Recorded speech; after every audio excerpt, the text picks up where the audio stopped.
नमस्कार, मैं हूं चित्रा त्रिपाठी। शाम के 5 बजने वाले हैं और एबीपी न्यूज पर वक्त है महादंगल का। महादंगल आज की सबसे बड़ी सियासी खबर पर है, क्योंकि कथित शराब घोटाला केस में दिल्ली की राउज एवेन्यू कोर्ट ने पूर्व मुख्यमंत्री अरविंद केजरीवाल और पूर्व उप मुख्यमंत्री मनीष सिसोदिया को सीबीआई केस में बरी कर दिया है।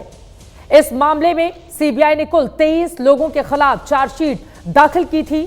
स्पेशल जज जितेंद्र सिंह ने सभी के खिलाफ आरोप तय करने से इनकार करते हुए उन्हें बरी कर दिया है। कोर्ट की ओर से कहा गया, दिल्ली सरकार की आबकारी नीति में किसी भी तरह की साजिश या फिर आपराधिक मंशा नहीं थी और अरविंद केजरीवाल ने का नाम जो है एजेंसी सीबीआई ने बिना किसी ठोस सबूत के ही जोड़ दिया था। साथ ही मनीष सिसोदिया के पास ना तो कोई बरामदगी हुई और ना ही उनके खिलाफ कोई सबूत मिला। सीबीआई पर कोर्ट ने कहा कि एजेंसी के आरोपों में कोई दम नहीं दिखा और सभी आरोप अनुमान के आधार पर लगाए गए थे। कोर्ट से आरोप मुक्त होने के बाद अब दिल्ली के पूर्व सीएम अरविंद केजरीवाल भावुक हो उठे हैं और वो रोने भी लगे। उनकी ओर से कहा गया कि जिंदगी में सिर्फ मैंने ईमानदारी कमाई है और मेरे खिलाफ झूठा आरोप लगाया गया। सच्चाई अब सामने आ गई है। उनकी ओर से यह भी कहा गया कि यह साबित हो गया है कि मैं कट्टर ईमानदार हूं और आम आदमी पार्टी कट्टर ईमानदार पार्टी है। अरविंद केजरीवाल ने अपनी कट्टर ईमानदार वाली छवि को फिर से साबित होने की बात कही तो भारतीय जनता पार्टी ने पोस्टर जारी कर दिया और इस पोस्टर में लिखा गया है कि आपके पाप अभी धुले नहीं हैं। बीजेपी का दावा है कि केजरीवाल को लोअर कोर्ट से अभी राहत मिली है, वो बरी हुए हैं। हाई कोर्ट और सुप्रीम कोर्ट अभी बाकी है। साथ ही मनी लॉन्ड्रिंग केस का मामला भी खत्म नहीं हुआ है, वो तो अभी लंबित है। तो सवाल यह है, क्या कथित शराब घोटाला मामले में सियासी लड़ाई अभी थमी नहीं है? आगे भी इसी तरह की लड़ाई जारी रहेगी। यह मामला सिर्फ दिल्ली नहीं बल्कि पूरे देश की राजनीतिक तस्वीर को प्रभावित कर सकता है। इसीलिए महादंगल में आज ये सवाल पूछना जरूरी हो जाता है कि क्या केजरीवाल के खिलाफ सीबीआई का केस एजेंसियों का गलत इस्तेमाल था? क्या लोअर कोर्ट की क्लीन चिट आम आदमी पार्टी को संजीवनी देगी? और सबसे बड़ा सवाल यह है, क्या अरविंद केजरीवाल के साथ सच में कोई बड़ा सियासी षड्यंत्र हुआ था? कई ऐसे सवाल हैं जिसको लेकर महादंगल में बड़ी चर्चा हम करेंगे, लेकिन उसके पहले आज कोर्ट से बरी होने के बाद आम आदमी पार्टी की ओर से क्या प्रतिक्रिया दी गई है और विपक्षी दलों की ओर से क्या सवाल खड़े किए गए हैं, ये जुबानी जंग सुन लीजिए। केजरीवाल कट्टर ईमानदार है, मनीष सिसोदिया कट्टर ईमानदार है, संजय सिंह कट्टर ईमानदार है, दुर्गेश कट्टर ईमानदार है, आम आदमी पार्टी कट्टर ईमानदार है। केजरीवाल भ्रष्ट नहीं है। मैंने केवल अपनी जिंदगी में ईमानदारी कमाई है। इन्होंने झूठा केस लगाया और आज ये साबित हो गया। कोर्ट ने कहा है कि केजरीवाल कट्टर ईमानदार है, मनीष सिसोदिया कट्टर ईमानदार है, आम आदमी पार्टी कट्टर ईमानदार है। राजनीतिक आधार पर दिल्ली की जनता उनको राजनीति का उत्तर दे चुकी है। तकनीकी आधार के ऊपर यह विषय जो होगा, इसके ऊपर जो तकनीकी प्रक्रिया होगी वो संबंधित एजेंसियां आगे का निर्णय लेंगी। देखिए, आज का कोर्ट का आदेश ये दिखा देता है कि सच्चाई के रास्ते में कितना भी संघर्ष हो, कितना भी समय लगे, लेकिन जीत आखिरकार सच्चाई की होती है।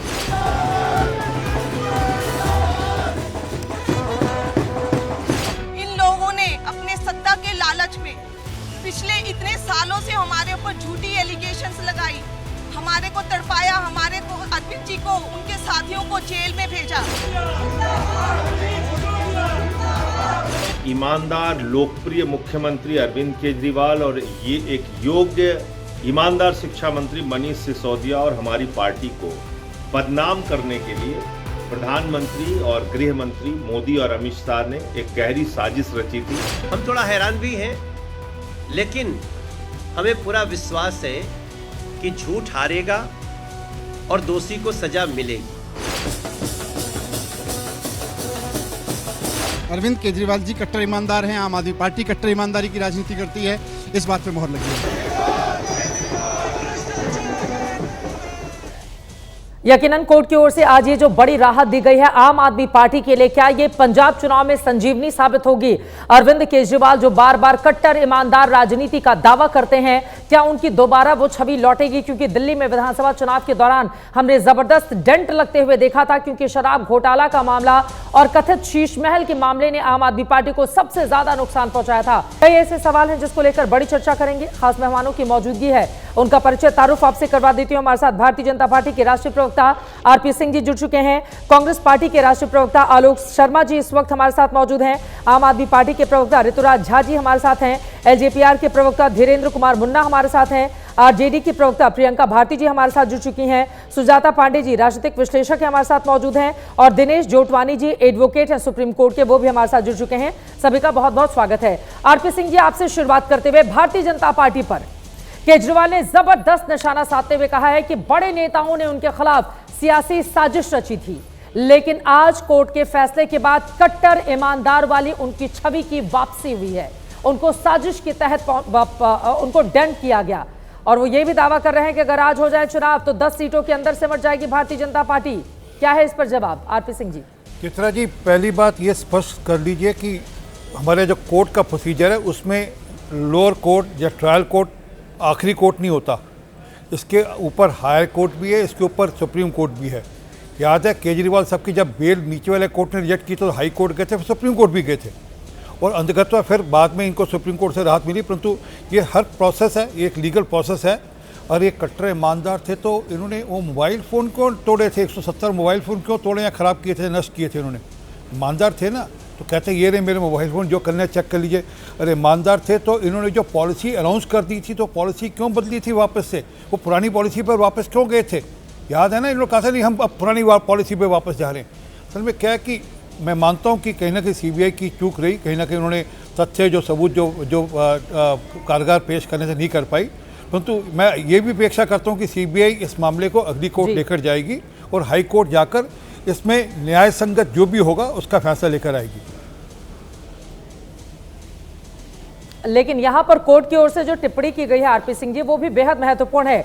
कोर्ट ने चार्जशीट पर कहा कि चार्जशीट गवाहों के बयानों से मेल ही नहीं खाती, चार्जशीट में दी गई बातें साबित नहीं हो पाई, कई बातें गुमराह करने वाली हैं, ऐसे कई हिस्से जिन्हें साबित करने के लिए गवाह या सबूत नहीं है। और जहां तक आपका कहना है कि मोबाइल लिया गया और मोबाइल को तोड़ दिया गया, इस तरह के आरोप उस समय भी लगे थे, आम आदमी पार्टी की ओर से नकारा गया था। लेकिन मोबाइल में सिर्फ एक चीज तो होती नहीं है, बहुत सारी चीजें ऐसी होती हैं, राजनीतिक पार्टियां या फिर बड़े बड़े राजनेता जो नहीं चाहते हैं कि वो बाहर आए। जरूरी नहीं है कि वो सारी चीजें घोटाले से ही जुड़ी हो। लेकिन हाँ, आपकी बात महत्वपूर्ण है। लेकिन कोर्ट ने आज जो टिप्पणी की है वो टिप्पणी अपने आप में बेहद महत्वपूर्ण हो जाती है। और इसी सवाल के साथ ऋतुराज झा जी, छोटी सी आपके पास आते हुए, ये बड़ी राहत है या फिर एक तरह की आफत भी? क्योंकि जी आरपी सिंह जी बोलिए, फिर मैं जाऊंगी आम आदमी पार्टी के पास। सुप्रीम कोर्ट की टिप्पणियां भी याद रखनी चाहिए। जो सुप्रीम कोर्ट ने टिप्पणियां की थी इनके ऊपर, तो वो कोर्ट के अलग अलग समय पर अलग अलग हिसाब से मैं तो मानकर चल रहा हूँ कि सीबीआई की गलती रही या सीबीआई ने अपनी तरफ से जो साक्ष्य पूरे कंक्लूसिव नहीं कर पाई।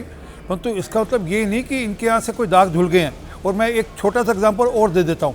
अभी जब ये पंजाब गए थे चुनाव लड़ने के, तब लोग छाती ठोक ठोक कर कहा था 20,000 करोड़ रुपए का मैं सैंड से पैसा कमा कर दूंगा और मैं IRS अफसर, कहते मैं IRS अफसर हूँ इसलिए मैं 20,000 करोड़ रुपया कमा कर दूंगा। कुल मिलाकर 288 करोड़ रुपया आ रहा है वहाँ पर। 19,712 करोड़ रुपए का भी हिसाब पंजाब की जनता मांगने वाली है। तो ये तो जांच के विषय हैं और जांच होगी तो सबका सब निकलेगा। और मैं मानता हूं कि कहीं ना कहीं गलती रही होगी सीबीआई से, वो अगले कोर्ट में ठीक करेगी। सीबीआई ने ही जांच की ना। अगर सीबीआई लोअर कोर्ट में ये साबित नहीं कर पाई कि भाई अरविंद केजरीवाल के ऊपर जो दाग दिल्ली चुनाव के दौरान लगाए गए थे वो सही है नहीं है, तो सीबीआई कहां से सबूत एक्स्ट्रा लेकर आएगी जो ऊपरी अदालतों में उसको चैलेंज कर पाएगी? लेकिन आपके जो आरोप है वो महत्वपूर्ण है। कई बार हमने देखा है लोअर कोर्ट से फैसला आने के बाद ऊपरी अदालतों का रुख किया जाता है और वहां का फैसला कुछ और भी हो जाता है। ऋतुराज झा जी, अब सीधे आपके पास आते हुए, यकीनन आम आदमी पार्टी के लिए एक बहुत बड़ी राहत है, लेकिन बीजेपी के लिए गलतफहमी नहीं पाली, आप लोगों की ओर से घोटाला किया गया था, ऊपरी अदालतों में यह साबित हो जाएगा। ऋतुराज झा जी। चित्रा जी, भगवान के घर में देर है अंधेर नहीं है। आज कोर्ट ने क्या कहा? एक अठन्नी नहीं मिली, 1 रुपया नहीं मिला, कोई बरामदगी नहीं हुई, कोई प्रॉपर्टी नहीं मिली, कोई कुछ नहीं है, कोई सबूत नहीं है। यही बात तो हमारे नेता इतने सालों से कह रहे थे कि इनके पास कोई सबूत नहीं है, कोई सबूत नहीं है। और किस तरीके से आजाद भारत में सबसे बड़ा राजनीतिक षड्यंत्र किया गया अरविंद केजरीवाल जी को बदनाम करने के लिए, आम आदमी पार्टी को खत्म करने के लिए, क्योंकि अरविंद केजरीवाल जी के काम की राजनीति से ये मुकाबला नहीं कर सकते थे, इसलिए इन्होंने ये षड्यंत्र किया। और किस तरह की टिप्पणी कोर्ट ने की है, कोई सबूत नहीं है। सीबीआई के ऑफिसर्स पे जांच के आदेश दे दिए गए हैं कि जिन ऑफिसर्स ने इस तरह का केस बनाया है उनकी जांच होनी चाहिए कि किस मंशा से की गई है। और सुप्रीम कोर्ट ने कभी कहा था कि सीबीआई जो है सो केंद्र सरकार का तोता बन गई है, और वो तोता तो इन्होंने साबित कर दिया बन करके। किस तरीके से आम आदमी पार्टी को खत्म करने के लिए, केजरीवाल जी को बदनाम करने के लिए किस तरह का राजनीतिक षड्यंत्र हुआ। 4 साल से लगातार लंबी न्यायिक जो है सो प्रक्रिया चली और 500 पेज का ऑर्डर आया है कोर्ट का, जिसको पढ़ना चाहिए। मैं लौट कर आऊंगी और डिटेल में बातचीत होगी, लेकिन इस वक्त एक बड़ी खबर आ रही है, बहुत बड़ी खबर है, सीधे उसका रुख करेंगे। शंकराचार्य से जुड़ी हुई यह बड़ी खबर है। आपको बताते चले कि अग्रिम जमानत अर्जी पर शंकराचार्य की सुनवाई हो रही थी और फिलहाल बड़ी खबर इस वक्त ये है, शंकराचार्य अभी मुक्तेश्वरानंद को फौरी राहत मिल गई है।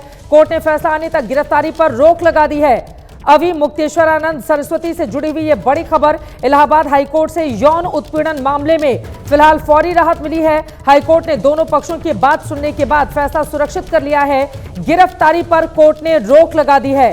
स्वामी अभी मुक्तेश्वरानंद के साथ ही मुकुंदानंद की गिरफ्तारी पर भी रोक लगाई गई है। इस दौरान अगर पुलिस चाहेगी तो वो पूछताछ कर सकती है। इस दौरान शंकराचार्य को जांच में पुलिस का सहयोग करना होगा। ये बड़ी खबर, बड़ी जानकारी सामने आ रही है। इलाहाबाद हाईकोर्ट से यौन उत्पीड़न मामले में स्वामी अभी मुक्तेश्वरानंद को फौरी राहत मिली है। हाईकोर्ट ने दोनों पक्षों की बात सुनने के बाद फैसला सुरक्षित रख लिया है। गिरफ्तारी पर फिलहाल रोक लगा दी गई है। ये इस वक्त की बहुत बड़ी खबर जो आप तक पहुंचा रहे हैं, उनकी गिरफ्तारी पर रोक लग गई है। मार्च के तीसरे हफ्ते में अब सुनवाई होगी, तब तक फैसला सुरक्षित रखा जा चुका है। गिरफ्तारी पर रोक लगा दी गई है और अब मार्च के तीसरे हफ्ते में पूरे मामले की सुनवाई होगी। ये बड़ी खबर, बड़ी जानकारी स्वामी अभी मुक्तेश्वरानंद सरस्वती से जुड़ी हुई सामने आ रही है। यौन उत्पीड़न का ये मामला, जिसमें अभी मुक्तेश्वरानंद की ओर से आरोप लगाए गए कि जिन लोगों ने उनके ऊपर मामला दर्ज करवाया है वो खुद ही दागदार हैं। पूरा मामला कोर्ट पहुंचा। फिलहाल हाईकोर्ट ने दोनों पक्षों की बात सुनने के बाद फैसला सुरक्षित रखते हुए गिरफ्तारी पर रोक लगा दी है, यानी कि फौरी राहत अभी मुक्तेश्वरानंद को मिल गई है। अदालत के निर्णय सुरक्षित रख लिया है और निर्णय आने तक गिरफ्तारी नहीं होगी। ये बड़ी खबर, बड़ी जानकारी इस वक्त की अभी मुक्तेश्वरानंद को।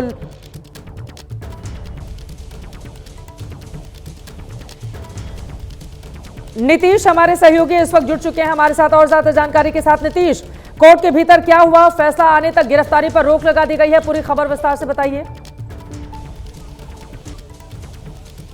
जी चित्रा, जिस तरह से आज कोर्ट पर सबकी निगाहें थी, प्रयागराज अगर बात करें तो सभी की निगाहें टिकी हुई थी। जब यहां पर दोनों पक्ष पहुंचे तो उस दौरान भी कहीं ना कहीं पूरे कोर्ट परिसर में गहमा गहमी का माहौल था और जब कोर्ट रूम में भी इसकी ये गहमा गहमी देखी गई तो इसकी सुनवाई कहीं ना कहीं जिस तरह से अब एक फैसला सुरक्षित तौर पे रखने की तौर पे सामने आया तो ये कहीं ना कहीं शंकराचार्य पक्ष को थोड़ी राहत है। हमारे साथ पहले हमारे सहयोगी सौरभ है। सौरभ, जिस तरह से ये पूरा मामला सामने था, गहमा गहमी थी, अब शंकराचार्य पक्ष को थोड़ी राहत, फैसला सुरक्षित और गिरफ्तारी पर तब तक के लिए रोक।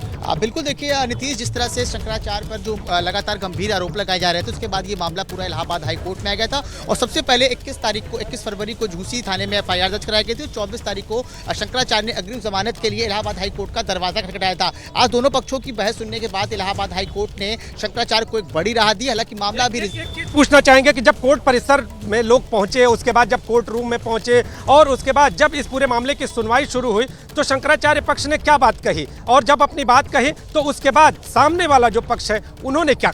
देखिए, शंकराचार्य पक्ष की तरफ से ये बातें रखी गई कि उन्हें पूरी तरीके से फंसाया जा रहा है और जो 2 नाबालिग बच्चों का जो क्या कहते हैं, जो वहाँ पर जो नियम जो हुआ था वहाँ पर जो जिस तरह से कोर्ट ने भी ये पूछा कि वो जो दोनों बच्चे हैं जिनके साथ ये पूरा का पूरा मामला सामने आया है तो वो कहाँ हैं, और इसके साथ ही खास तौर पे अगर आशुतोष ब्रह्मचारी की बात करें तो उनको भी कोर्ट ने फटकार लगाई, वो बीच बीच में बोल रहे थे, ये भी चीजें सामने आई। बिल्कुल देखिए, जो दो नाबालिग बच्चों का जो क्या कहते हैं, जो पॉक्सो एक्ट के तहत जो मेडिकल हुआ था, उसके बाद वहाँ पूछा गया कि आखिर एक बच्चा कहाँ है। हालांकि उन्होंने बताया कि एक बच्चे का एग्जाम चल रहा है, वो यहाँ कोर्ट पर नहीं पहुँच पाया है। और कोर्ट ने यह भी फटकार लगाते हुए कहा है कि आखिर ये जो बच्चे हैं वो पुलिस के सामने कैसे बयान बिना दर्ज हुए वहाँ पर सुरक्षा को लेकर भी बात पूछी कोर्ट ने कि आखिर क्या करा। हमारे फौरी राहत अभी मुक्तेश्वरानंद शंकराचार्य को मिल गई है। आगे कोर्ट से क्या फैसला आएगा, हर एक जानकारी खबर आप तक पहुंचाते रहेंगे। अब देखना महत्वपूर्ण होगा कि आगे आने वाले वक्त में मुश्किलें बढ़ेंगी या फिर जो शोरगुल शंकराचार्य के खिलाफ इस समय देखने को मिल रहा है वो थम जाएगा। यौन उत्पीड़न के बेहद गंभीर आरोप लगे हुए हैं, लेकिन शंकराचार्य का कहना है कि उनको गलत तरीके से फंसाने की बहुत बड़ी साजिश रची गई है। हर एक जानकारी आप तक पहुंचाते रहेंगे। वापस लौटते हैं अरविंद केजरीवाल की खबर पर, जिनको आज लोअर कोर्ट की ओर से बड़ी राहत दी गई। शराब घोटाला जिसने दिल्ली इलेक्शन के दौरान बहुत बड़े मुद्दे के तौर पर बीजेपी की ओर से उठाया गया था, यकीनन उनकी एक छवि भी बनी थी कि जो लोग ईमानदार राजनीति करने के लिए मैदान में आए थे उन लोगों की ओर से भ्रष्टाचार को कैसे अंजाम दिया गया। लेकिन फिलहाल निचली अदालत से राहत के बाद अरविंद केजरीवाल के लिए पंजाब चुनाव में क्या इसका फायदा मिलेगा, क्योंकि कांग्रेस पार्टी का यही मानना है। सीधे रुख कर लेते हैं कांग्रेस प्रवक्ता आलोक शर्मा जी का। आलोक शर्मा जी, आपको ऐसा क्यों लग रहा है, क्योंकि अरविंद केजरीवाल दावा कर रहे हैं कट्टर ईमानदार वाली जो उनकी राजनीति थी, गलत तरीके से साजिशन फंसाया गया था, आज उनको कोर्ट ने राहत दे दी है, लेकिन कांग्रेस को लगता है कि पंजाब में चुनाव है इसलिए राहत मिल गई है, क्यों? देखिए, मुझे लगता है कि एक वो केजरीवाल जी का ही स्टेटमेंट था ना, आज ये सब मिले हुए हैं जी, सब मिले हुए हैं जी। तो आज के जजमेंट से ऐसा लगता है कि सीबीआई, बीजेपी और आम आदमी पार्टी सब मिले हुए हैं जी। जो सुप्रीम कोर्ट और हाई कोर्ट में जाकर बेल्स रिजेक्ट हो गई, आज वो लोअर कोर्ट में, क्योंकि कोर्ट भी सीबीआई की है, वहाँ पर जाकर जिस तरह से बरी वाला मैटर आया है, ये केवल सीबीआई की नाकामी नहीं है, बीजेपी का इलू है आम आदमी पार्टी के साथ। 10 गुना कमीशन बढ़ा दिया, पॉलिसी बंद कर दी, गली गली में शराब के ठेके खुलवा दिए, घर घर दारू हो गई, एक बोतल के साथ दूसरी फ्री हो गई, लेकिन इसमें कोई कमीशन नहीं था, कोई दिक्कत नहीं थी किसी तरह से भी। चार्जशीट में आज 2 सेंटेंस में केवल पढ़ना चाहता हूँ। चार्जशीट में आया प्राइमा फेसी, इसमें कुछ बनता ही नहीं, सफिशिएंट मटेरियल नहीं मिला है, 2 शब्द में केवल पढ़ना चाह रहा था। और उसके बाद जज ने लिखा है, if any such search and seizure memos have been excluded from URDs, मतलब इन्होंने, जांच एजेंसी ने कागज ही नहीं दिए, कोई सर्च था, मेमोज थे, वो मिसिंग है कि नहीं है, उसका एक अलग से एफिडेविट दीजिए। जिस तरह से आज मतलब ऐसा हो रहा है जैसे खिलवाड़ हो रहा हो। दिक्कत ये हो गई है कि मोदी जी का ग्राफ एप्स्टीन फाइल्स और तमाम चीज़ों के बाद बहुत गिरा है। पंजाब का चुनाव है, गोवा का चुनाव है, गुजरात का चुनाव है, इन तीनों में किस तरह से केजरीवाल की पार्टी को जिंदा किया जाए, ये राजनीति का एक हिस्सा है और कुछ नहीं है। हाई कोर्ट में भी कुछ नहीं होगा, सुप्रीम कोर्ट में भी कुछ नहीं होगा, ये सब मिले हुए हैं। कांग्रेस पार्टी केवल ये जानती है कि बीजेपी वो कदम उठाएगी जिससे कांग्रेस कमजोर हो, और हम पहले से कहते आए हैं कि ये बी टीम है।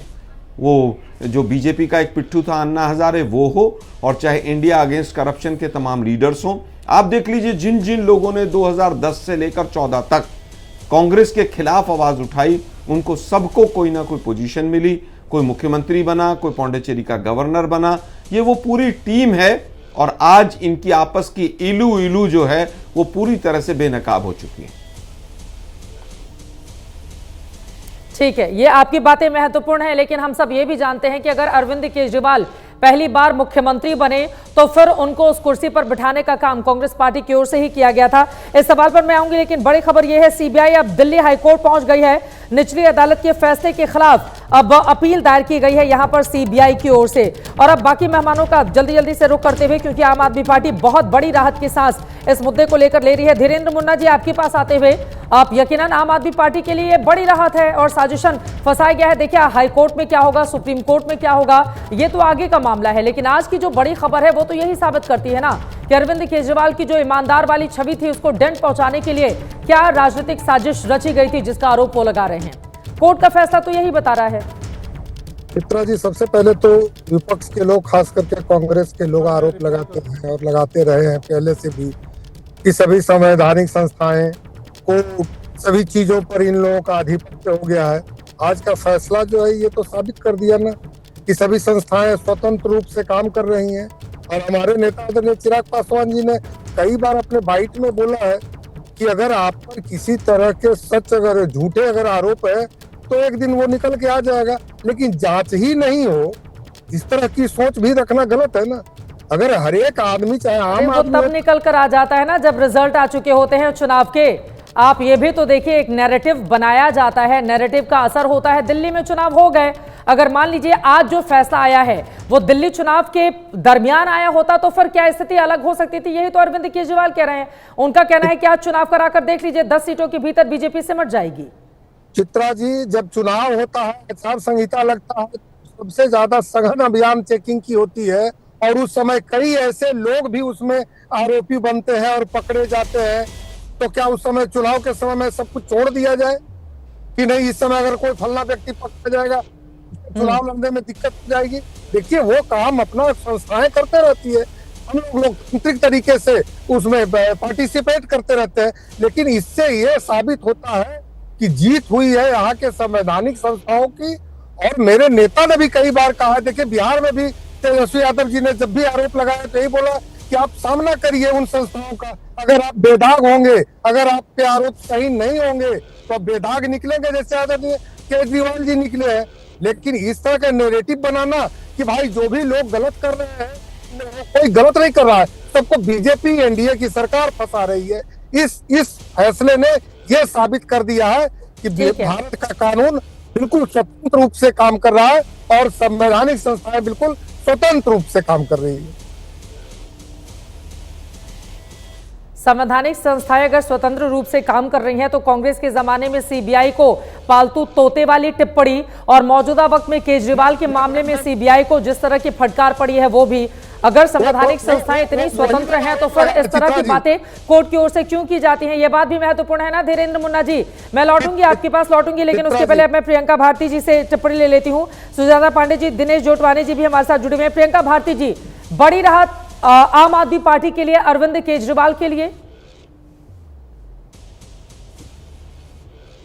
चित्रा जी, देखिए राहत तो है, पर बड़ी बात यह है कि जो भाजपा है वो पार्टी के जैसे नहीं, एक कहते हैं ना कि बदला ब्रिगेड के जैसे काम कर रही है, वेंडेटा पॉलिटिक्स की काम कर रही है। इसीलिए तो तेजस्वी जी ने आज खुल के कहा कि चुनाव तो दोबारा होने चाहिए, क्योंकि सुनियोजित तरीके से ईडी और सीबीआई का इस्तेमाल करके सरकार को बदनाम किया गया। दोबारा चुनाव करवाइए। कोर्ट का रवैया भी तो उसी रास्ते पर है। कोर्ट ने यह कहा कि अगर सीबीआई जैसी इंस्टीट्यूशन पीएमएलए को आधार बना करके चुनावी मैदान में कूद जाएंगे तो फिर इलेक्शन जो कंपटीशन है उसी को क्रिमिनलाइज कर दिया जाएगा।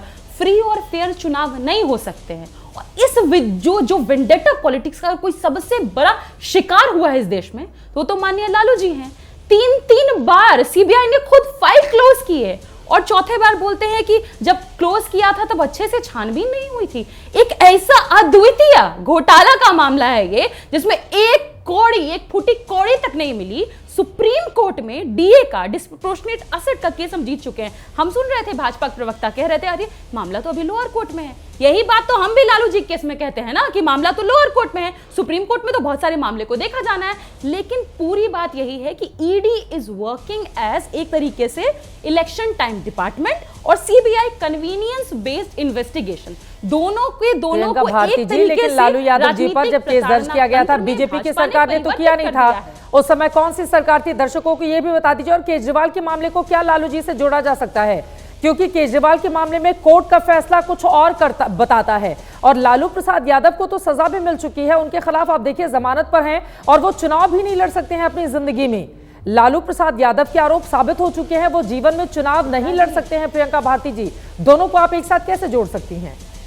चित्रा जी, जोड़ सकते हैं। लालू जी वंचित समुदाय से आते हैं, उनको तो अभी 100 साल सजा और दिया जाएगा, कुछ मिले ना मिले। और खैर मिला ही नहीं ना। सुप्रीम कोर्ट डीए का मतलब होता है रकम मिला कि नहीं, कहीं से भी कुछ प्राप्ति हुई कि नहीं हुआ। बिना किसी पैसे के मिले हुए एक तरीके से उनको भ्रष्ट घोषित कर दिया गया और पहली बार नहीं हुआ है। अब पूरा 2014 से लेके 2025 तक का आंकड़ा निकाल करके देख लीजिए। एमपी एमएलएज एमएलसीज पर 193 केस हुए। कितने कन्विक्शन रेट कितना रहा? मात्र 2 लोगों का। तो इस तरीके से तो ये काम ही करते हैं ना, पूरा वेंडेटा पॉलिटिक्स है ये। इसीलिए मैं बार बार कह रही हूं, ये बदला ब्रिगेड है, ये भारतीय जनता पार्टी नहीं है, बदला ब्रिगेड है और इसी तरीके से ये काम कर रही है। मैं लौट कर आऊंगी। इस वक्त हमारे साथ जुड़ चुके हैं सौरभ भारद्वाज जी, आम आदमी पार्टी के वरिष्ठ नेता और पूर्व दिल्ली सरकार में मंत्री। सौरभ जी, आज ये जो फैसला आया है आम आदमी पार्टी के लिए कितनी राहत लेकर आया है? देखिए चित्रा जी, आम आदमी पार्टी को तो जो भुगतना था हमने भुगत लिया। हमारे सिटिंग चीफ मिनिस्टर 6 महीने जेल रह के आ गए, मनीष सिसोदिया जी 2 साल जेल रहे, संजय सिंह जी 6 महीने जेल रहे, तमाम नेता कोई 6 महीने, कोई 8 महीने, कोई 2 साल जेल रह के आ गया। इस मामले में तो अंततः बरी होना ही था, क्योंकि आप जानते हैं कि जब मनीष सिसोदिया जी की बेल की मैटर सुप्रीम कोर्ट में थी तो जस्टिस संजीव खन्ना ने कहा था कि इस मामले को ट्रायल में आप 2 मिनट नहीं टिका सकते, ये जस्टिस संजीव खन्ना ने कहा। मगर समस्या ये है कि सुप्रीम कोर्ट में ट्रायल नहीं हो सकती, ट्रायल तो ट्रायल कोर्ट में ही होगी। और पीएमएलए के कानून ऐसे हैं कि आप अगर पीएमएलए के नाम पर किसी को जेल में डाल दें तो बेल के वक्त पीएमएलए में ईडी कहती है कि साहब हम अभी इन्वेस्टिगेशन कर रहे हैं। अच्छा, इन्वेस्टिगेशन कर रहे हैं तो इसको जेल में रखो। 1 साल हो गया, साहब हम अभी इन्वेस्टिगेशन कर रहे हैं। अच्छा, इन्वेस्टिगेशन कर रहे हैं तो जेल में रखो। इसलिए जानबूझ के 2-2, 3-3 साल तक इन्वेस्टिगेशन को खींचा जाता है, क्योंकि कानून ऐसा है कि जब तक इन्वेस्टिगेशन होगी आप जेल में रहेंगे। इसीलिए कोई भी मामला हो, छोटे से छोटा फ्रिवलस फर्जी मामले के अंदर पहले एक मुकदमा सीबीआई या एसीबी में दर्ज किया जाता है, फिर ईडी पीएमएलए के अंदर दर्ज कर लेती है, और ईडी जो है 600 जगह छापे मारे, 600 जगह। आप सोचिए, अरविंद केजरीवाल के यहाँ ही नहीं, उनके जो जानकार हैं, उनके जो दोस्त हैं, उनके जो नौकर हैं, उनके जो ड्राइवर हैं, हर आदमी के घर आपने छापा मारा। किसी के घर आपको 1 रुपए की बेईमानी नहीं मिली, कहीं पे आपको 100 गज का प्लॉट जो है नहीं मिला, बेनामी भी नहीं मिला। और उसके बाद जब आपका मामला ट्रायल में शुरू हुआ, वो भी बड़ी मुश्किल से हमने शुरू कराया, ये शुरू नहीं करना चाहते थे, उसके लिए भी हम हाई कोर्ट गए कि भैया इनसे कहिए कि मामला तो शुरू करें। उसमें कोर्ट ने 500 से ज़्यादा पेज की जजमेंट लिखी है। उस जजमेंट में कोर्ट ने लिखा कि पहले सीबीआई ने कहानी बनाई, फिर कहानी के अंदर पात्रों को डाला कि ये अरविंद केजरीवाल को डाल दो, यहाँ मनीष सिसोदिया को डाल दो, यहाँ पे इसको डाल दो, और फिर उस कहानी के अंदर जहाँ जहाँ गैप थे वहाँ जिन लोगों को आरोपी बनाया गया उनको जेल में डाल के, मार के, पीट के, डरा के, धमका के लालच दिया गया कि तुम्हारी सजा माफ कर देंगे, तुम ये गवाही दे दो। और फिर उनसे वो गवाही दिलवाकर उस कहानी को पूरा किया गया, सिला गया पूरा का पूरा। और कोर्ट ने कहा कि ये जो भद्दा केस आप हमारे सामने लाए हो, ये इस लायक भी नहीं है जिसके ऊपर ट्रायल भी चल सके। आप सोचिए, छोटा मोटा गाली गलौज का भी केस होता है ना, वो भी 7-7 साल तक केस कोर्ट में चलता है कि वो उसका गवाह आएगा, फिर इनका गवाह आएगा, फिर कोर्ट फैसला करेगा। मगर यहाँ पे तमाम 4 साल की इन्वेस्टिगेशन के बाद 2022 में मुकदमा इन्होंने हमारे ऊपर लगाया था, ये जो केस दर्ज किया था, 2026 चल रहा है। 4 साल की नैरेटिव मीडिया ट्रायल, कीचड़ उछालने के बाद कोर्ट ने कहा कि भैया तुम्हारे मुकदमे में इतना भी दम नहीं कि इसमें ट्रायल भी की जा सके। अब आप ये सोचिए कि जिस आदमी ने पूरी जिंदगी कुछ ना कमाया, ठीक है, लेकिन भारतीय जनता पार्टी का ये कहना है सौरभ भारद्वाज जी कि अभी खाली निचली अदालत से राहत मिली है, क्योंकि शायद उस तरह की सबूत पेश नहीं कर पाई। ऊपरी अदालत में मामला जाएगा तो फिर ये साबित हो जाएगा कि अरविंद केजरीवाल ने भ्रष्टाचार किया है। वो कह रहे हैं अभी से इतनी खुशी नहीं मनाए आम आदमी पार्टी। अब देखिए ऐसा होता है, निचली अदालत में कौन से सबूत थे जो इन्होंने नहीं रखे, जो ऊपरी में रखेंगे? क्या ऐसा है? ऐसा है तो आप वो सबूत बताइए कि ऐसे कौन से सबूत हैं जो निचली में रखे नहीं गए मगर ऊपरी में रखे जाएंगे। या अब आप, जैसे आपने जस्टिस मुरलीधर को हाई कोर्ट के अंदर जैसे ही उन्होंने एक फैसला दिया, आपने उनको रातों रात बदल दिया, उनको आपने सुप्रीम कोर्ट नहीं जाने दिया, आपने जजों के ट्रांसफर कर दिए। क्या अब आप हाई कोर्ट के अंदर जजों को डराएंगे, धमकाएंगे? क्या अब आप उनके ऊपर जो है नकेल कस के कहेंगे कि भैया ये लोअर कोर्ट में तो गलती से बच गया मगर हाई कोर्ट में नहीं बचना चाहिए? तो ये जो पूरा का पूरा षड्यंत्र अब भारतीय जनता पार्टी लड़ रही है, उनको मैं बताना चाहता हूँ, हाई कोर्ट से ऊपर सुप्रीम कोर्ट है और सारे कोर्ट के ऊपर जो सबसे बड़ी अदालत है वो ईश्वर की अदालत है। और उस ईश्वर की अदालत में भारतीय जनता पार्टी को ईश्वर कभी माफ़ नहीं करेंगे।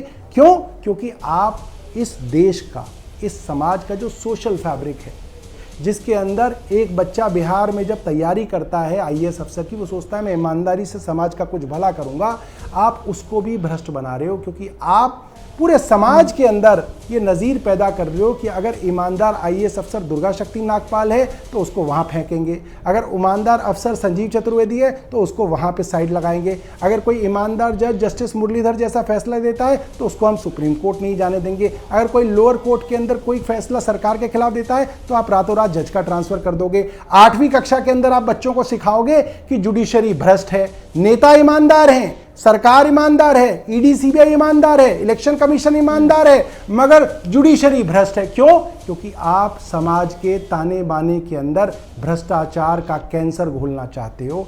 और आज इस फैसले से वो बिहार में आईएएस की तैयारी करने वाला बच्चा कहेगा कि नहीं, ईमानदार रह सकते हैं। उस देश में जहां पे अधिकतर अधिकारी भ्रष्ट हों, जहां पर अधिकतर एसएचओ भ्रष्ट हों, जहां पर अधिकतर जो एजेंसियां भ्रष्ट हों, वहां पे अगर कोई लोग ईमानदार हैं तो आप उनके ऊपर भी अगर बेईमानी का ठप्पा लगा के उनको भी जेल में भेज के आप कहते हो नहीं नहीं नहीं सब बेईमान हैं, सब बेईमान हैं, तो आप देश के ताने बाने को खत्म कर रहे हो, आप इस देश को बर्बाद कर रहे हो। तो आज का एक छोटा सा जवाब सौरभ भारद्वाज जी, कांग्रेस पार्टी ये कह रही है कि आपका और बीजेपी के साथ इलू इलू चल रहा है। अब पंजाब में विधानसभा के चुनाव होने हैं, कुछ महीने बाकी हैं, उसके ठीक पहले अरविंद केजरीवाल की छवि को एकदम पाक साफ बता देना कि भाई ये तो बड़े ईमानदार हैं, ये चुनावी फायदा दिलाने की कोशिश है, क्योंकि पंजाब में तो बहुत बीजेपी का कोई बहुत वर्चस्व है नहीं, वहां पर कांग्रेस पार्टी को फायदा नहीं मिल जाए, इस वजह से ये सारी कवायद की जा रही है बीजेपी की ओर से। सौरभ भारद्वाज जी, एक छोटा सा जवाब इस पर। ठीक है, देखिए ऐसा है पिछले 10 साल से आम आदमी पार्टी की दिल्ली सरकार के खिलाफ जब जब कागज निकाले गए, जब जब सीबीआई ईडी के अंदर कंप्लेंट की गई, एसीबी में कंप्लेंट की गई, कौन करता था? अजय माकन करते थे। अजय माकन के पास कागज कहाँ से आते थे? वो क्या एमएलए थे? वो क्या मंत्री थे? वो क्या आईएएस थे? सरकारी आईएएस अफसरों को वो कागज जो है लेके वो एलजी को दिया करते थे, एलजी जो है अजय माकन को दिया करते थे, और अजय माकन कांग्रेस में भारतीय जनता पार्टी के एजेंट की तरह काम करते थे। और इस मामले में भी एक्साइज के मामले में भी कांग्रेस द्वारा शिकायत की गई थी। तो कुल मिला के ये लोग थे जो भारतीय जनता पार्टी के साथ मिलकर कर रहे थे। और आज भी अजय माकन का एक सबसे करीबी खास आदमी एलजी ऑफिस के अंदर है। क्यों है? और अगर जेल जाने से आप बड़े बन सकते हैं तो ये रास्ता तो आपके लिए भी खुला है। हमारे 5 बड़े नेता जेल गए हैं। आपके 5 बड़े नेता कौन है? राहुल गांधी हैं, केसी वेणुगोपाल हैं, प्रियंका गांधी हैं, अजय माकन हैं और खड़गे जी हैं। आप सब लोग भी जेल चले जाओ, कोई 2 साल चले जाओ, कोई 6 महीने चले जाओ, कोई 18 महीने चले जाओ, आप भी आ जाओ ना। आपको कौन रोक रहा है? आपको कोई ना जेल भेज रहा, आप भी हुआ हो जेल में, आपका भी इलू इलू हो जाएगा। आप क्यों नहीं इलू इलू कर लेते? हमारी तरह आप भी इलू इलू कर लो, आप भी जेल होके आओ। आप पे तो इतने सारे मुकदमे चल रहे हैं। कैसा होता है सौरभ भारद्वाज जी, बड़ा मुश्किल होता है कि आज कौन किसके साथ खड़ा दिखाई दे रहा है, कौन किसके पीछे है। फिलहाल के लिए बहुत धन्यवाद आपका हमारे साथ चर्चा का हिस्सा बनने के लिए, क्योंकि बहुत ज्यादा समय गुजरा नहीं। 2024 के चुनाव में यही कांग्रेस पार्टी जब अरविंद केजरीवाल को ईमानदार बताती हुई चुनावी मैदान में बीजेपी के खिलाफ आपसे ताल मिलाकर कदम से कदम मिलाकर चल रही थी तो बहुत अच्छी थी, लेकिन आज वो बुरी हो गई है। खैर, ये राजनीति का रंग है। दोबारा से अब हम लौट आते हैं आज की डिबेट पर, और मुझे लगता है आरपी सिंह जी, चूंकि आम आदमी पार्टी की ओर से कई गंभीर आरोप लगाए गए हैं, पहले आप जवाब दे दीजिए, उसके बाद मैं बाकी लोगों के पास आऊंगी। आरपी सिंह जी, चित्रा जी, 2024 का मई के महीने का सुप्रीम कोर्ट का जरा टिप्पणियां अगर आपके पास हो तो मैं नहीं तो भेज देता हूं, जरा वो देख लेनी चाहिए। अगर इतने ईमानदार साफ सुथरे होते तो सुप्रीम कोर्ट कहता भैया बेल दे दी जाओ, छूट कर दी जाओ, अब आपको कोई लेना देना नहीं। सुप्रीम कोर्ट ने स्ट्रिक्चर्स लगाए। सुप्रीम कोर्ट ने कहा कि आप मुख्यमंत्री निवास नहीं जा सकते, आप मुख्यमंत्री के फायदे नहीं दे सकते, आप मुख्यमंत्री के कारण से मीटिंग नहीं ले सकते, तो मजबूर वक्त होकर इन्होंने इस्तीफा दिया। तो ये अभी निचली अदालत का फैसला है, मैं रिपीट कर रहा हूँ। अभी आपने बता ही दिया, मुझे तो आपकी डिबेट के दौरान पता लगा कि सीबीआई हाई कोर्ट जाएगी, और अभी सौरभ भारद्वाज जी कहते नहीं हाई कोर्ट मैनेज हो जाएगा। अरे भाई, लोअर कोर्ट ठीक है, हाई कोर्ट मैनेज हो जाएगा, सुप्रीम कोर्ट बेल देता तो मैनेज नहीं होता। समझिए, ये सिलेक्टिव वाला मामला है। अगर जो कोर्ट फैसला ठीक पक्ष में दे दे तो ठीक है, नहीं पक्ष में दे तो मैनेज हो जाएगा। अरे कोर्ट का फैसला हम मान्य करें ना। कोर्ट का फैसला हम तो कह रहे हैं कि सीबीआई को अधिकार है अगले कोर्ट में जाना चाहे जाए। अब वो बता रहे हैं, अब गई है कोर्ट में, अब अगली कोर्ट का फैसला है उसको मान्य करिएगा। ठीक है, मैं पॉलिटिकल मेहमानों के पास जाऊं। दिनेश जोटवानी जी सुप्रीम कोर्ट के एडवोकेट हैं और सुजाता पांडे जी राजनीतिक विश्लेषक हमारे साथ जुड़ी हुई हैं। दिनेश जोटवानी जी, आपके पास आते हुए, क्योंकि इसके पहले भी कई मामलों में हमने देखा है लोअर अदालत से अगर सबूतों के अभाव में किसी को राहत मिल जाती है ऊपरी अदालत में अगर पुख्ता सबूत इकट्ठा करके वहां पर दलीलें दी जाती हैं तो कई लोगों को हमने सजा मिलते हुए भी देखा है। लेकिन इस पूरे मामले में जो अरविंद केजरीवाल और उनकी पार्टी से जुड़ा हुआ मामला है, इसको किस रूप में आप देख रहे हैं, और या कोई ऐसा कोर्ट का रेफरेंस आप देना चाहेंगे जिसमें लोअर कोर्ट से तो राहत मिल गई है लेकिन ऊपरी अदालतों में जैसा बीजेपी दावा कर रही है कि वहां पर राहत नहीं मिलेगी? क्या इस तरह के पहले मामले हैं जिसमें से कुछ का उदाहरण आप देना चाहें? हाँ, ऐसे तो बहुत सारे उदाहरण हैं जब लोअर कोर्ट का डिसीजन हाई कोर्ट में बदल जाता है, हाई कोर्ट का डिसीजन डिवीजन बेंच में बदल देती है, डिवीजन बेंच फिर अपील उससे सुप्रीम कोर्ट में जाती है, वो उसका फैसला बदल देती है। ऐसे फैसले डेली हम देखते हैं, पर एक कंसिस्टेंसी बात होती है, जैसे जैसे आप हायर कोर्ट जाते रहते हैं वो काम आपका और मुश्किल होता जाता है, क्योंकि हर बार जब भी आप अपील करते हैं तो जो एपेलेट कोर्ट है वो देखता है कि ये आर्ग्यूमेंट पहले लिया था कि नहीं लिया था, और नहीं लिया था तो क्यों नहीं लिया था, ये डॉक्यूमेंट प्रोड्यूस किया था कि नहीं किया था चार्जशीट में।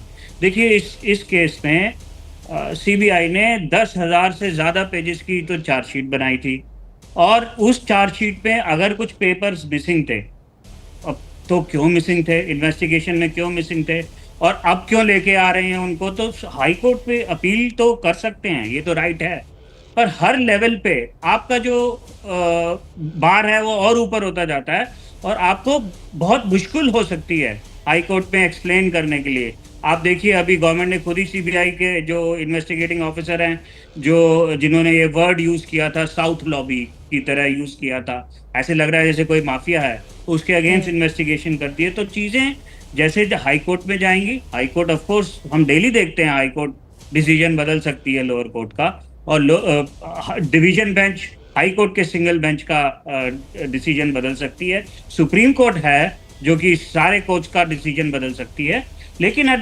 ये डिफिकल्ट होता जाता है कि ये इन्वेस्टिगेशन में क्यों रह गया था, जब आपके 10,000 पेजेस डाले हैं चार्जशीट के, और उस बेसिस पे कोर्ट डिसाइड कर रहा है कि आप ट्रायल पे भी मत जाइए उन डॉक्यूमेंट्स के बेसिस पे जो कि they are presumed to be prima facie correct, और अगर करेक्ट हैं और फिर भी कोर्ट कह रहा है अच्छा ओके ये करेक्ट हैं पेपर्स, फिर भी चार्जेस नहीं बनते, फिर भी पूरे के पूरे सारे जो भी 23 एक्यूज, मैं पूरी ऑर्डर को अभी तक जजमेंट को अभी तक पढ़ नहीं पाया हूँ, पर जितना भी मैंने पढ़ा है मैंने देखा कि वो कह रहे हैं कि पूरे किसी भी एक्यूज के अगेंस्ट केस नहीं बनता है।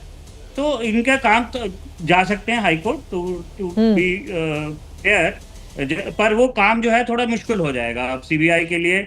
लेकिन अपने आप में ये भी बहुत हैरानी वाली बात होती है, कितने सालों तक या महीनों तक नेता जेल में रहें और उसके बाद कुछ महीनों के बाद इस तरह का फैसला है कि नहीं यहाँ पर तो कोई सबूत ही नहीं है या फिर आपको गलत तरीके से फंसाया गया है। ये भी अपने आप में देखना बेहद महत्वपूर्ण और गंभीर भी हो जाता है। सुजाता पांडे जी, अब सीधे आपके पास आते हुए, देखिए इसके पहले कई मामलों में जो कांग्रेस पार्टी की ओर से सवाल खड़े किए जा रहे हैं, कई मामलों में हमने देखा है कि अगर किसी के खिलाफ पुख्ता सबूत है लेकिन कोर्ट में थोड़ा सा मध्यम तरीके से उसको आगे बढ़ाया जाए, जब उसको फंसाना हो, कई बार इस तरह के मामले इतिहास में हमने देखे हैं राजनीति में होते हुए।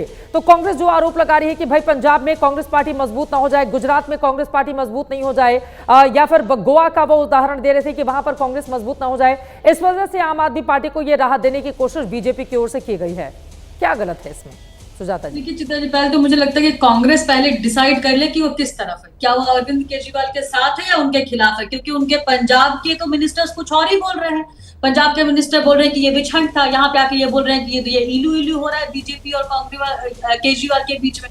तो पहले डिसाइड कर ले। दूसरी बात यह है कि लोकसभा में, जैसे आपने खुद ही कहा, लोकसभा में दोनों साथ साथ चुनाव लड़े थे, राहुल गांधी तो केजरीवाल के लिए बैट कर रहे थे, लेकिन अब सबसे बड़ी बात यह है कि क्या हम अब न्यायिक प्रक्रिया पे भी भरोसा करना छोड़ देंगे, और क्या हम ये भूल जाएंगे कि निचली अदालतों का फैसला अंतिम नहीं होता है, हाईकोर्ट को फिल्टर की तरह माना जाता है। तो जब सीबीआई हाईकोर्ट जाएगी और ईडी पीएमएलए का कोर्ट का केस भी लेके जाएगी, जो कि बहुत मुश्किल केस होता है, और 40% ऐसा डेटा बोलता है कि 40% ऐसे केसेस होते हैं जो हाईकोर्ट पलट देती है निचली अदालतों के फैसले को। तो देखा जाए क्या होता है। साथ में ये भी याद करना जरूरी है कि 336 करोड़ के मनी ट्रेल को सुप्रीम कोर्ट ने बोला कि एस्टैब्लिश हुआ। दिल्ली हाई कोर्ट ने बोला कि हाँ मनीष सिसोदिया मेन कंस्पिरेटर है।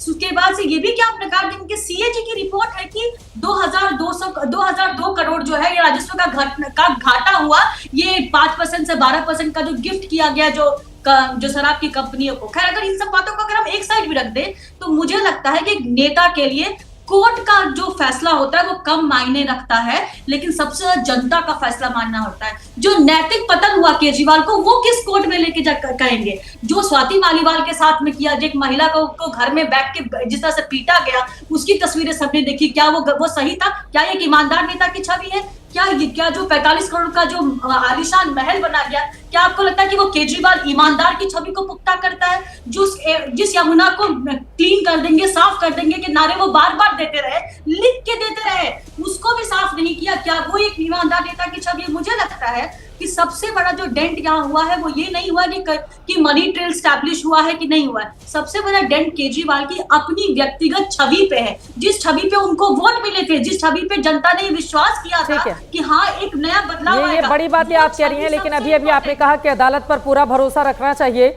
अब ये सही बात है, क्योंकि अगर अदालत पर कोई टिप्पणी होती है तो फिर उसको मानहानि का मुकदमा या बहुत सारी चीजें झेलनी पड़ती हैं।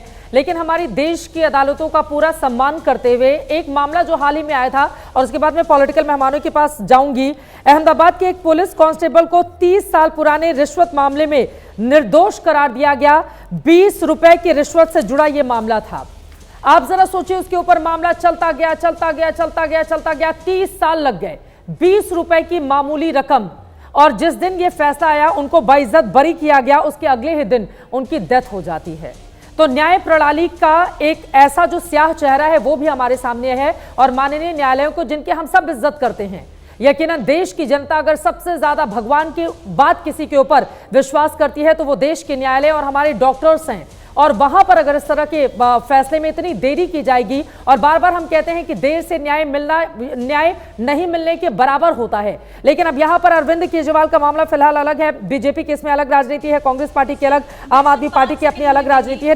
ऋतुराज झा, आप सीधे आपके पास आते हुए, आलोक शर्मा जी उसके बाद मैं आपके पास आऊंगी।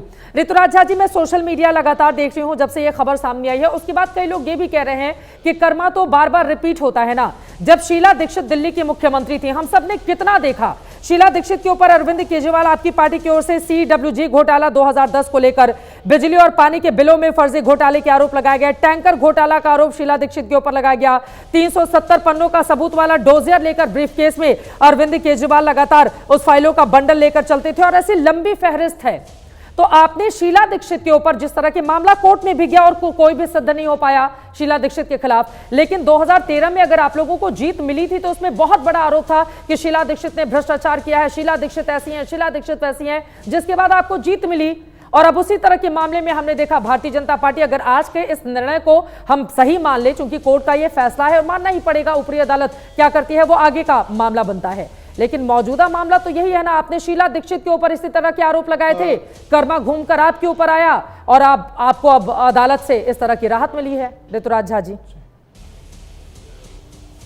चित्रा जी, चाहे मामला शीला जी का हो, चाहे मामला सोनिया गांधी जी का हो, चाहे रॉबर्ट वाड्रा का हो, चाहे जो है so open and shut case national Herald हो, इन सब चीजों में जांच एजेंसी तो केंद्र की है, उनको जांच करना है। और ये जो इलू इलू करने की बात करते हैं, इलू इलू करती है बीजेपी और कांग्रेस।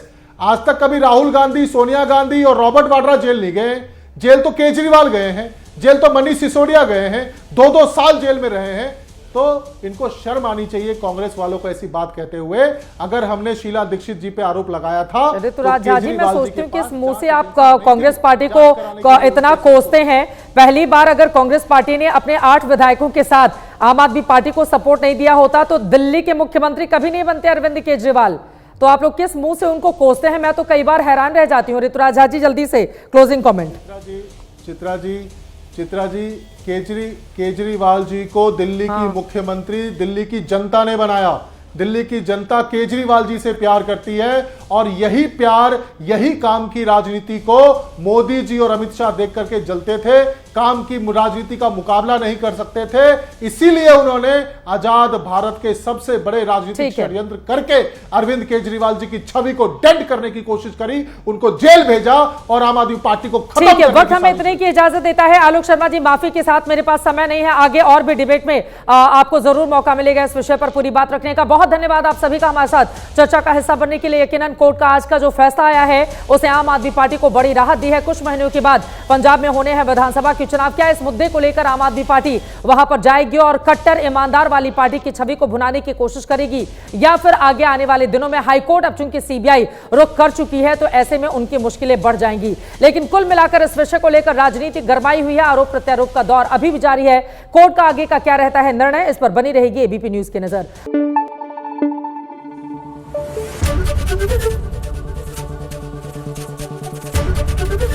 एबीपी न्यूज आपको रखे आगे।